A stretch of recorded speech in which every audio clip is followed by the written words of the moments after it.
ఇంట్లో ఒకరికి ప్రాణగండం ఉందని తెలిసి నేను ప్రశాంతంగా ఎలా ఉంటాను?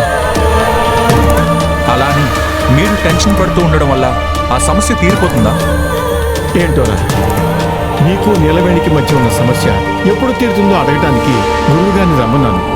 కానీ ఆ సమస్యకి పరిష్కారం దొరక్కపోగా మరొక పెద్ద సమస్య వచ్చి పడింది. ఇప్పుడు ఆ సమస్య ఎలా తీరుతుందో అని కంగారుగా ఉంది. డాడ్, గురువు గారు చెప్పినంత మాత్రాన అది నిజమైపోతుందేమో అనే భ్రమలో ఉండకండి. ఈ సమయంలోనే మీరు చాలా కూల్గా ఉండాల్సిన అవసరం ఉంది. నీలాగా ప్రాక్టికల్గా ఆలోచించే విధానం నాకు తెలియదురా. మన సంతోషానికి దుఃఖానికి ఆ దేవుడే కారణం అని నమ్మేవాడిని.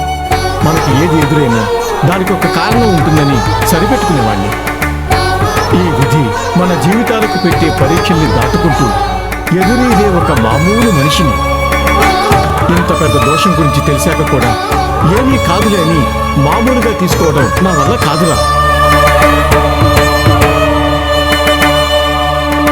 డాడ్, కొన్ని విషయాలు మనం ప్రాక్టికల్గా ఆలోచిస్తేనే ప్రశాంతంగా ఉండగలుగుతాం. గురువుగారు చెప్పిన మాటల్లో ఎంత సత్యం ఉందో తెలియదు, కానీ అవ్వబోతుందేమో అయిపోతుందేమో అని భయపడటంలో మాత్రం అర్థం లేదనిపిస్తుంది. లేదురా, నేను ఎంతో కాలంగా గమనిస్తున్నాను. గురువుగారు చెప్పిన మాట ఎప్పుడూ పాలుపోలేదు. ఆయన చెప్పినట్టే జరిగింది. ఆయన ప్రతి సమస్యకి పరిష్కారం చూపించారు.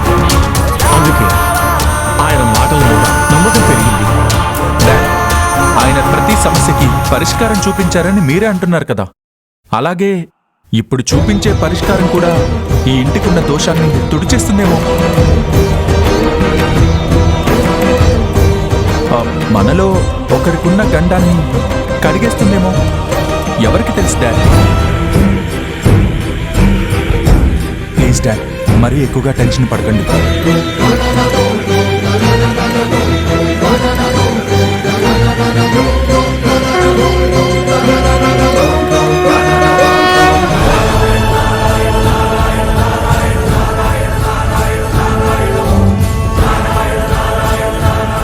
భగవంతుడా, ఈ కుటుంబంలో ఎలాంటి అనర్థం లేకుండా దీవించు తండ్రి.